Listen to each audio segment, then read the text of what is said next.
Dan kalau di dalam ayat Matius ada tambahan ya, tetapi dari setiap firman yang keluar dari mulut Allah. Apa yang saya pelajari dengan perjumpaan pertama ini ialah walaupun Yesus sedang lapar dan juga dapat mengubah batu menjadi roti, dia tetap menolak godaan iblis itu dengan menggunakan firman Allah. Sebagai Yesus sebagai manusia Allah, anak manusia, dia gunakan firman Allah. Sebab Yesus tahu tujuan iblis hanya untuk menguji sama dia mengikuti perintahnya. Dan semada Yesus akan menggunakan kuasanya demi kepentingan jasmaninya.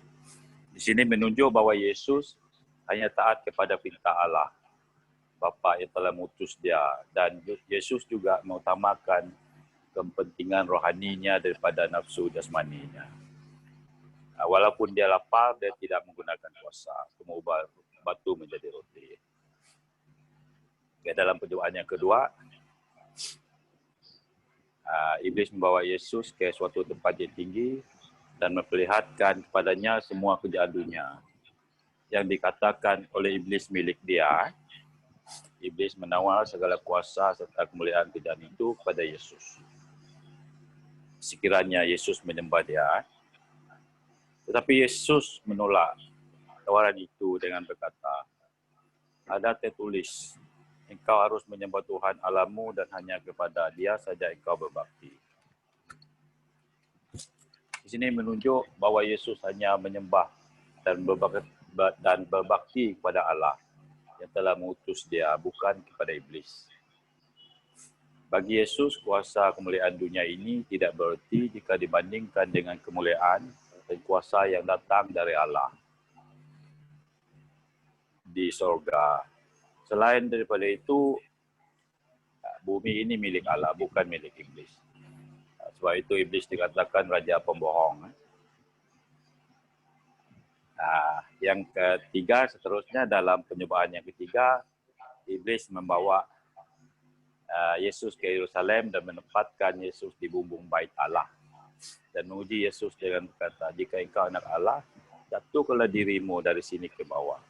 Sebab ada tertulis mengenai engkau bahawa ia Allah akan memerintahkan malaikat-malaikatnya untuk melindungi engkau. Memang ada di dalam Mazmur pasal 91 ayat 11 hingga 12 yang berkata bahawa malaikatnya akan melindungi Yesus.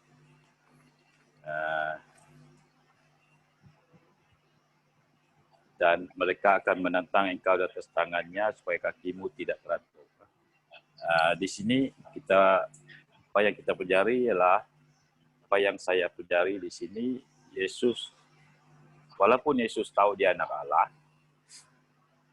dan juga anak manusia dan ada kuasa dan dia percaya kepada malaikat-malaikat Allah akan melindungi dia, namun dia menolak percubaan iblis itu dengan cara merendahkan hati dan dirinya kepada Allah sahaja. Dengan berkata kepada iblis, ada firman, jangan engkau mencubai Tuhan Allahmu.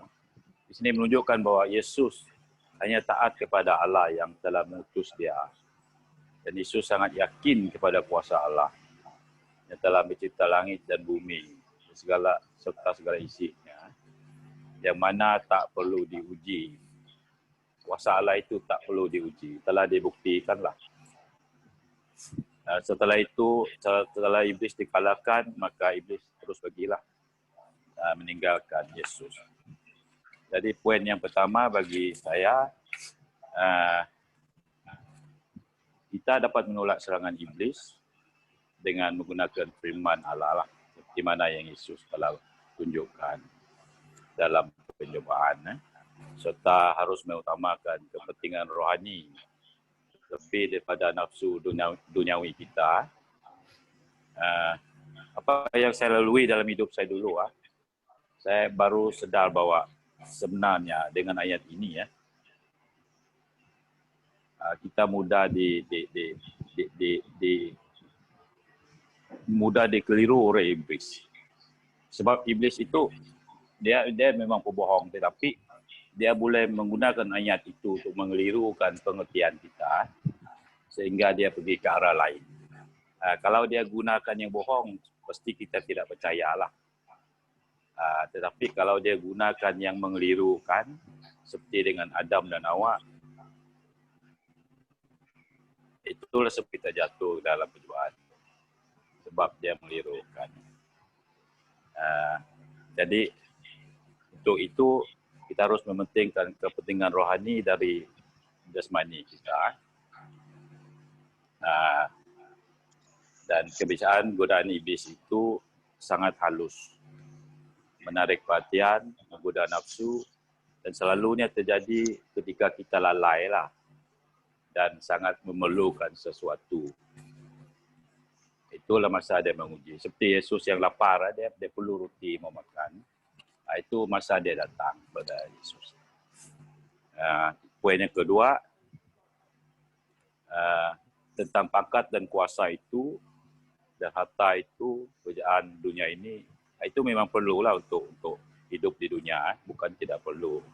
Tetapi kalau harta benda dan pangkat itu menjauhkan kita daripada Tuhan, ya saya rasa itu tidak bererti lah, tidak bermakna. Kita mesti tahu bahwa kita dilahirkan, hidup dan akan mati. Tidak ada orang yang hidup terus. Jadi apa yang di dunia ini tidak bererti kalau sudah mati. Jadi untuk sesuatu yang seperti ini, bagi saya kita harus memohon kepada Tuhan supaya hati kita diterangkan dengan firman Allah. Sebab firman Allah itu ada cahaya terang. Iblis itu kuasa kegelapan. Supaya hati kita diterangkan. Dan juga kita harus berpegang dan mengingatkan janji Tuhan yang di dalam firman-Nya lah kepada kita. Dengan itu saya rasa boleh menolong kita untuk bertahan dengan percubaan ini. Memang pangkat itu diperlukan di dunia inilah. Seperti kita tengok yang ahli-ahli politik sekarang ini, mereka lebih pada duit, pangkat, kuasa. Okey, yang poin yang ketiga, apa yang saya pelajari ialah walaupun Yesus tahu malaikatnya Allah akan melindungi dia, tapi dia tetap merendahkan diri kepada Tuhan. Dia tidak ingin mencuba Allah itu sebab dia tahu kuasa Allah itu tidak perlu diuji lah. Yang dia buat hanya merendahkan dirinya kepada Allah dan tidak mengikut apa yang iblis suruhkan dia buat. Seperti mana di dalam Yakobus pasal 4 ayat 10 yang berkata, rendahkanlah dirimu di hadapan Tuhan dan Ia akan meninggikan kamu. Ini yang dibuat oleh yang ditunjuk oleh Yesus lah. Dia merendahkan diri ini kepada Allah. Dan juga Yakobus pasal 1 ayat 12 berkata, berbahagialah orang yang bertahan dalam percubaan, sebab apabila dia sudah tahan uji, dia akan menerima mahkota kehidupan yang dijanjikan Allah kepada siapa yang mengasihi dia. Kalau kita mendengar cerita ini memang senanglah. Tapi sebenarnya kalau kita menghadapi percubaan dalam masa kita sangat memerlukan sesuatu, kita seperti perahu dalam ombak atau ambing, dia pergi kanan kiri. Itu keadaan sebenarnya yang saya telah lalui. Saya sedar sekarang sebenarnya penyebab dia saya jatuh gagal dalam percubaan yang telah saya lalui. Sebab firman Allah itu tidak cukup. Dan pengertian saya yang tepat, terperinci tentang firman Allah itu tidak cukup. Sebab iblis, dia tidak guna ayat yang bohong. Dia guna ayat yang serupa dengan firman itu. Tapi tujuan dia lain. Itu yang dikatakan percubaan yang halus. Secara kasar, itu tidak efektif. Biasanya iblis secara halus dibuat. Sebab pikiran kita tersesat. Mungkin kita pergi kanan, dia akan arah sesuatu, kita pergi kiri. Kalau firman itu tidak cukup, memang sudah jatuh lah. Setelah saya mempelajari firman itu dan dengan bantuan pastor yang dia memberi makna yang lebih terperinci, dari situ saya sedar, itulah sebabnya mudah tersesat jalan. Puji Tuhan lah. Saya harap saya terus dapat melalui semua pencobaan dalam hidup lah. Sebab Tuhan telah menjanjikan mahkota untuk orang-orang yang bertahan dalam ujian. Memang ujian itu kita tidak suka kalah, sebab itu sesuatu yang menjadi beban bagi kita. Kita tidak dapat hidup dengan tenang. Memang Yesus pun berkata memang ada pencobaan di dunia ini. Dia memang kata begitu sebagai manusia. Tetapi kalau kita fikirkan janji Tuhan itu, mahkota itu, saya rasa itu lebih bernilai dari semuanya itu. Itu saja yang saya dapat sharing lah untuk pagi ini. Terima kasih. Oke, terima kasih Brother Joshua Maren.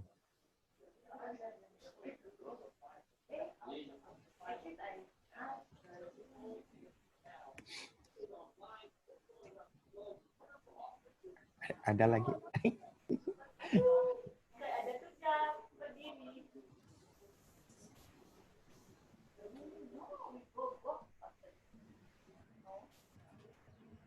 Oke lah, saya kongsi sedikit lah apa yang benda baru yang saya belajar dari Injil Lukas. Oke, yang pertama ini tentang apa yang pujian penyembahan yang terdapat dalam Injil Lukas lah. Apabila mereka menerima sesuatu berita yang baik atau melihat sesuatu yang mukjizat yang telah berlaku, mereka memuji dan menyembah Tuhan. Oke, ini yang pertama dilakukan oleh Maria. Oke, dalam Lukas 1:46 hingga 55. Oke, saya akan cerita Maria, dia memuji dan menyembah Tuhan setelah dia mendengar berita tentang dia akan melahirkan Mesias. Oke, itu yang pertama. Oke, yang kedua Zakaria bapa Yohanes. So dia juga selepas kelahiran Yohanes dia terus memuji dan menyembah Tuhan. Oke. Itu yang karakter yang kedua, dan karakter yang ketiga ada satu tim malaikat memuji dan menyembah Tuhan setelah Tuhan Yesus dilahirkan. Oke, ini dalam Lukas pasal 2 ayat 14 dan seterusnya. Oke. Dan yang keempat, karakter yang ketiga yang memuji dan menyembah Tuhan yaitu sekejap, Lukas 2 ayat 29. Ini si Simeon, ya. Siapa nama dia? Nama pemuda. Simeon, dia ini pemimpin bait suci kan, setelah dia melihat Yesus dan mendukung dia, dan dia terus memuji dan menyembah Tuhan. Oke, itu yang saya pelajari lah secara yang baru yang saya perhatikan dalam Injil Lukas. Ada 4 karakter yang secara terus memuji dan menyembah Tuhan apabila mereka menerima berita baik dan melihat mukjizat yang berlaku dalam hidup mereka. Oke, itu saja yang saya ingin kongsikan. Terima kasih, Tuhan memberkati. Oke, terima kasih Bapak Joshua Martin.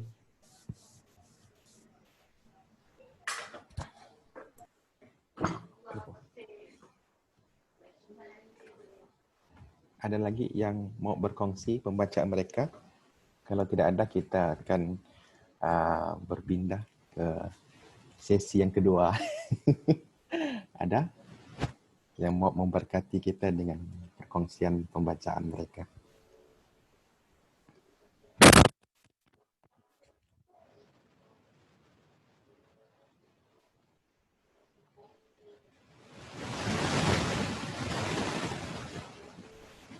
Ada? Tidak ada? tidak ada, ya. Kita boleh next, Okey, terima kasih. Puji Tuhan lah, at least kita sudah tahu apa yang kita sudah baca dalam Injil Lukas, dan seiring juga dengan nota yang sudah diberikan. Harap itu boleh menolong kita semua. Dan kita terus kepada sesi yang kedua ini, di mana dia lebih untuk mengingatkan kita dalam pembacaan nota kita lah, kan. Kalau kita lihat kembali di nota yang sudah diberikan, iaitu latar belakang sejarah ini juga ada dia punya kepentingan dia, karena selepas ini kita akan melihatnya dalam topik kehidupan Kristus ini, kita akan melihat sebab kehidupan Kristus ini bukan hanya tertuju kita belajar tentang Tuhan Yesus saja. Yang itu kita boleh tahu, dan kita sudah tahu juga itu dalam khotbah-khotbah, tetapi topik ini dia membawa kita kepada keseluruhan apa yang menjadi pengaruh dia yang ada terlibat secara langsung dan tidak langsung dalam kehidupan Kristus itu ataupun Yesus itu sendiri. Karena di ujung daripada topik ini kita akan belajar lebih spesifik sedikit manusia Kristus.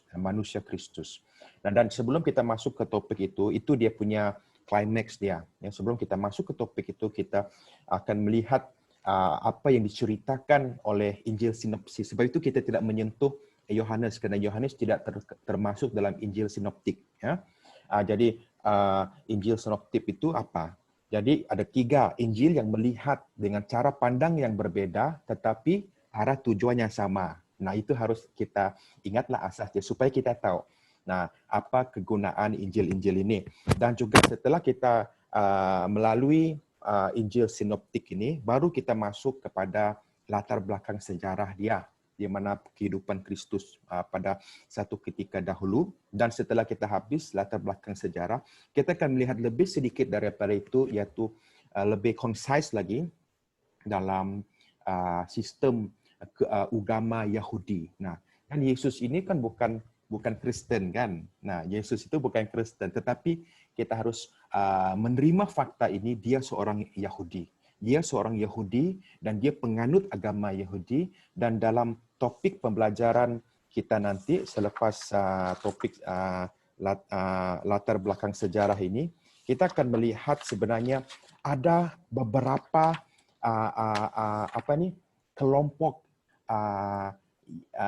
kelompok orang-orang yang di dalam sistem agama Yahudi ini. Dan mereka ini kan, kalau kita lihat mungkin di dalam Alkitab yang kita baca, Injil yang kita baca, yang famous itu apa? Yang famous itu Farisi kan, Farisi, Saduki kan, dan ahli-ahli Taurat. Tapi kita tidak tahu mereka ini jenis yang macam mana. Mungkin dalam pikiran kita tuh mereka tuh orang yang tinggi lah, macam orang pastor-pastor. Tetapi tidak. Nah, itu yang menjadi interesting. Saya mula-mula saya ingat, mereka itu macam orang yang pendeta lah, iman. Tetapi tidak. Mereka itu sebenarnya orang-orang biasa, tetapi memegang pegangan atau memegang ajaran-ajaran ataupun pemahaman-pemahaman yang tertentu daripada keagamaan Yahudi ini kan. Kalau saya boleh katakan sedikit, mereka itu terdiri daripada orang kaum Esena, kaum Zelot, Sahindrin, dan juga ada yang lain-lain yang lebih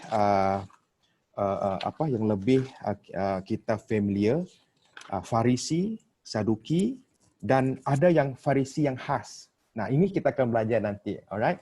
So, it was interesting. Tetapi hari ini kita akan melihat khusus untuk 30 minit ini, kita akan melihat kembali kepada nota yang sudah kita kongsikan bersama. Bagaimana dalam latar belakang sejarah ini kita sudah membaca Asyur kan, bagaimana terdahulu ya, Asyur ini dipakai oleh Allah sebagai alat penghakiman kan kepada bangsa Israel, patu bangsa umat pilihan dia. Di mana kita tahu kan setelah itu daerahnya ataupun negara itu terbahagi kepada dua, satu utara, satu selatan, kan? Dan ketika itu kita lihat bagaimana karena yang di utara ini mereka sudah campur, jadi kebanyakan itu ada yang tidak menyenangkan hati Tuhan kalau kita baca, dan penghakiman yang mula-mula itu jatuh atas kaum ataupun suku Israel ataupun bangsa Israel yang menetap di kerajaan utara, kan? Itu yang pertama. Nah, jadi Asyur itu masuk di hantar Tuhan. Nah, dan di situ juga munculnya orang Samaria, kan? Itu yang kita boleh belajar di nota kita itu. Dan seterusnya kita boleh melihat juga, di kerajaan yang kedua yang menakluk Israel pada ketika itu, ataupun lebih dikatakan Yehuda, iaitu Babel, kan, Babilonia itu yang menakluk mereka. Karena mengapa? Hanya satu saja faktor dia, karena mereka tidak taat, karena mereka sudah tidak beribadah dengan sungguh kepada Tuhan. Jadi kedua suku ini ataupun kerajaan utara dan selatan ini ditakluk oleh yang pertama Asyur dan kedua Babilonia. Nah, dan seterusnya kalau kita lihat, kan, setelah habis itu dan dalam masa penaklukan ini mereka belum lagi insaf, mereka tidak lagi mau bertobat. Pendek katalah, kata yang sangat ringkas, mereka tidak mau bertobat.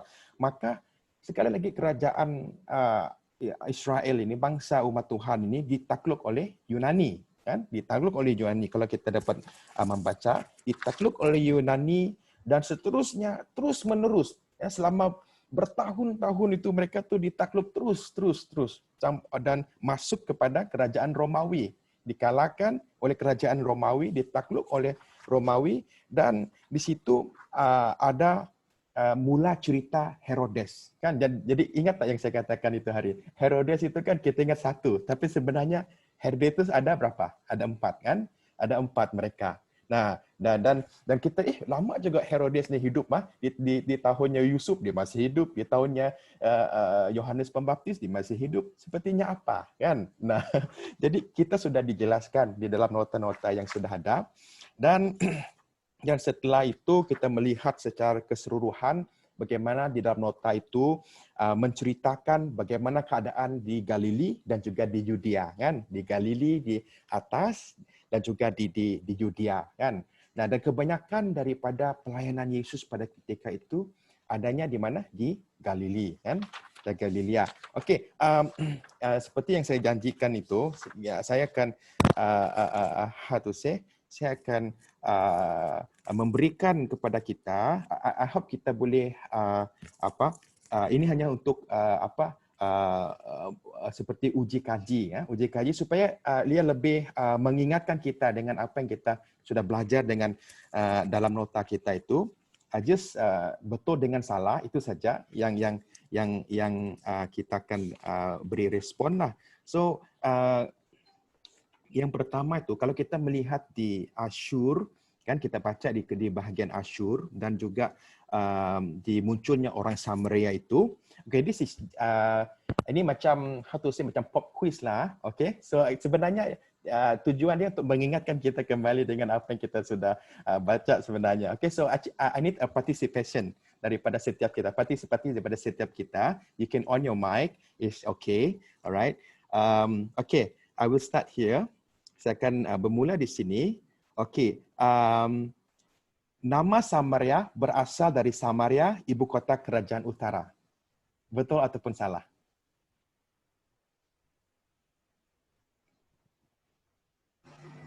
Siapa yang boleh ingat? Dia bermula dari kawin campuran. Ya, so betul ataupun salah respon dia, nama Samaria berasal dari Samaria, ibu kota kerajaan utara. Betul. Betul lah? Okey, jawapan dia betul. Ya, memang nama dia itu. Alright. Okey. Dan kedua, kebijaksanaan raja-raja Asyur adalah memindahkan bangsa yang dijajah dari tanah mereka dan mengisinya dengan orang-orang dari daerah jajahan yang lain. Betul ataupun salah? Betul. Betul lah? Okey, betul. Kan sebab itu Samaria itu mereka kahwin campur kan.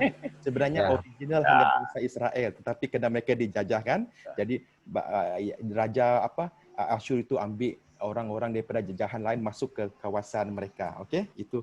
Alright. Dan ketiga, okey, orang Samaria berusaha untuk melayani Allah dan juga ilah-ilah dari bangsa-bangsa yang dibawa masuk orang Asyur di kerajaan utara. Betul ataupun salah? Betul. Betul lah? Ya, betul. Okey, last one untuk ini. Alright. Orang Yahudi Ortodoks, okey, menghindari orang Samaria kerana mereka memandang orang Samaria sebagai orang kafir. Betul ataupun salah? Orang Yahudi Ortodoks. Betul lah? Ya, betul. Kan mereka kerana mereka tahu kerajaan utara tu sudah kahwin campur, jadi mereka tidak menganggap mereka itu pure, tulen. Mereka menganggap mereka tu kafir. Orang Samaria itu kafir. Alright. Okey. Yang seterusnya, okey. 70 tahun dalam pembuangan menyembuhkan orang Yahudi untuk selama-lamanya dari ketidaktaatan mereka kepada Allah. Nah, ini masuk sudah di dalam nota kita Babilonia. Okey. Itu betul ataupun salah? 70 tahun mereka di dalam pembuangan menyembuhkan orang Yahudi. Betul. Betul tu? Betul. Okey. Sebenarnya jawapan dia salah. Kenapa? Salah. Ya, kerana kita lihat kalau ini ada trik sikit jawapannya. Kenapa? Kerana kita lihat bangsa Israel terus dijajah kan daripada Asyur, daripada Babilonia, daripada Yunani, daripada Roma, terus menjajah mereka. Jadi berarti walaupun mereka sudah dalam pembuangan ini kan, pembuangan ini berarti hukuman Tuhan jatuh ke atas mereka kan, dan tidak pernah menyembuhkan mereka sebenarnya, sampailah kedatangan Tuhan Yesus yang menyembuhkan mereka itu. Siapa yang menerima Tuhan Yesus lah sebagai Mesias mereka. Nah, okey, yang seterusnya, orang-orang Yahudi yang dibuang di Babilonia diizinkan untuk kembali ke tanah asal mereka pada awal pemerintahan Persia ataupun Persia. Betul atau salah? Diizinkan pulang. Betul. Betul. Betul. Betul. Mereka diizinkan pulang ya. Okey. Izin pulang. Alright. Okey. So seterusnya kita lihat di sini.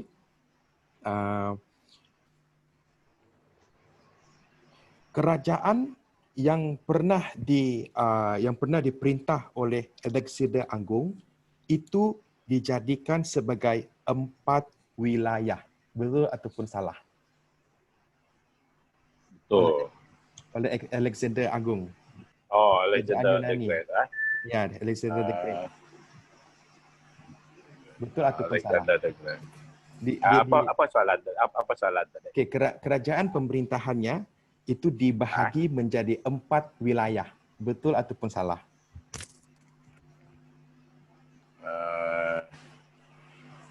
Egypt dan Syria ada 2.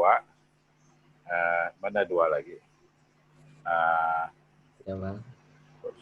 Persia, Egypt dan 1 Persia. Ya.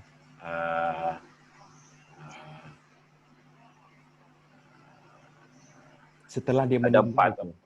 Setelah dia meninggal. 4. Ya. 4 wilayah. 4 wilayah. Ya, 4 wilayah. Betul. Ya. Betul. Betul lah. Okey, jawapannya betul. Ya, betul. Kan Alexander the Great ini dia meninggal pada usia 33 tahun saja, ya. Tetapi dia punya penaklukan tanah jajahan dia sangat besar, sangat luas sekali. Okey. I think you guys have done a very good job. Sebab kebanyakan answer itu menandakan kita sangat memperhatikan nota dan juga kita sudah tahu dengan jelas. So this is really will help you untuk masuk ke dalam topik yang seterusnya. Alright? Okay. Dan Okay, okay, ada lagi. This is the last one, alright.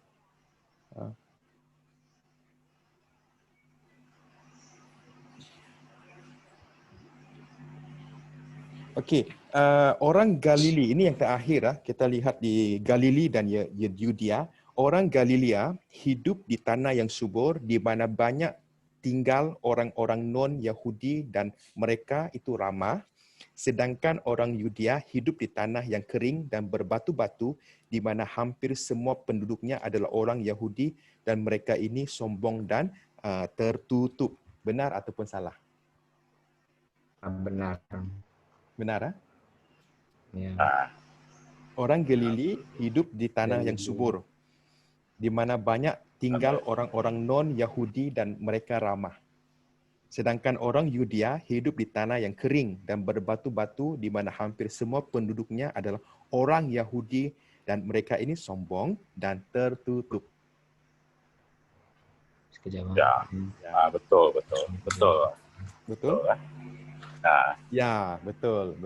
Ya, Betul. betul. Karena betul. karena itu mempengaruhi sifat dan sikap Yesus yang peramah, yang baik. Karena dan pelayanan dia banyak di Galilea kan. Karena di situ banyak orang yang kita lihat orang yang mix. Dan banyak dagangan dan banyak sepertinya internationals punya dagangan dan juga orang asing ada di situ. Jadi pelayanan Yesus itu banyak di situ. Alright. So ini memang jadi itu benar untuk kita punya soalan itu tadi. So I think kita sampai di sini pada hari ini. Tidak banyak yang saya mau kongsikan karena kebanyakan nota itu sudah diberikan kepada kita semua, mempercepatkan kepada kita. Puji Tuhan lah karena kita sudah sampai di sini. Saya pikir dalam bulan September ni kita akan habis topik ini. So di situ kita akan mengerti lah bagaimana sebenarnya Kristus itu, manusia Kristus itu bagaimana sebenarnya. Alright. Seperti saya katakan tadi, topik yang terakhir itu dalam pembelajaran ini, manusia Kristus itu, that is the climax sebenarnya, memberikan kepada kita sebuah gambaran yang jelas bagaimana Yesus manusia, ya, manusia Yesus itu dibentuk. Nah, dia kalau kita tahu seperti saya katakan bukan orang Kristen, dia orang Yahudi, tetapi dan sebab itu dikatakan juga menjawab sedikit daripada pertanyaan yang lalu daripada Ibu Regina, dikatakan apa maksud aku datang ini bukan untuk meniadakan hukum Taurat tetapi untuk menggenapinya. Nah, berarti itu Tuhan Yesus datang selari dengan apa yang telah dinubuatkan oleh para nabi. Nah, at least kita ada satu what they call a point, satu fakta yang nyata, yang benar untuk mengingatkan kita kembali bagaimana kita lebih menjiwai Yesus dan karakter dia, dan serta dipengaruhi dengan pelayanannya. Secara pribadi, bila saya menyediakan bahan dan juga membaca dan juga menaip nota yang ada, satu yang saya boleh belajar daripada topik ini, yaitu saya melihat bahawa pelayanan itu bukan hanya yang apa orang bilang yang kita lakukan ala kadar saja.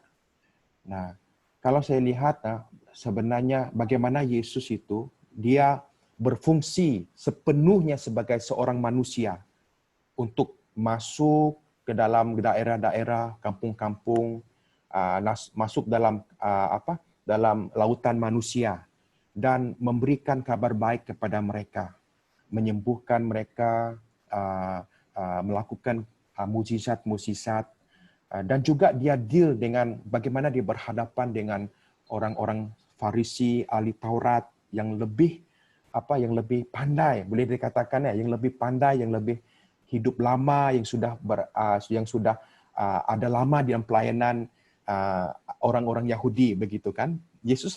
Ketika itu Yesus hanya umurnya 30 tahun dan dia mati 33 tahun kan. Nah, hanya 30 tahun. Dan itu mudah untuk seorang manusia melayani kalau dibandingkan kalau berhadapan dengan orang-orang Farisi, orang-orang Saduki, ahli Taurat. Nah, begitu juga dengan kita pada hari ini. Bagaimana kita berhadapan dengan orang-orang yang terdahulu daripada kita, yang belum kenal Tuhan. Nah, dan tetapi yang menjadikan Yesus itu konsisten bila dia tahu tujuan dia apa sebenarnya. Dan itu yang saya belajar. Dan dalam hidup ini, saya pikir saya juga harus tahu tujuan saya apa untuk hidup.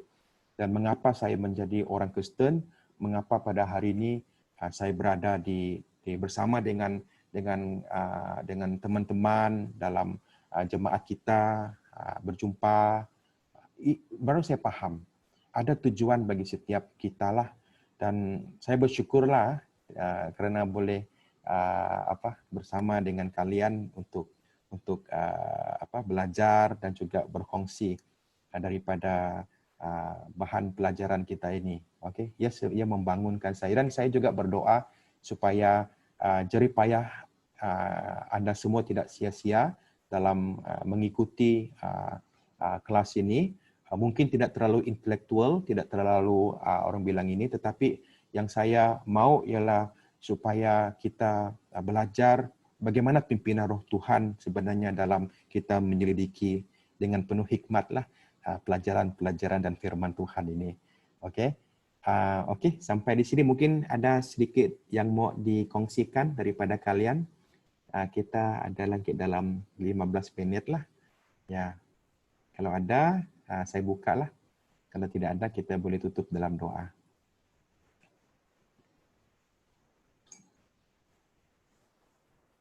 Tidak ada? Okey. Ibu Mendilin ada? Tidak ada. Okey. Ibu Tijan? Tidak ada. Okey. Ibu Edina?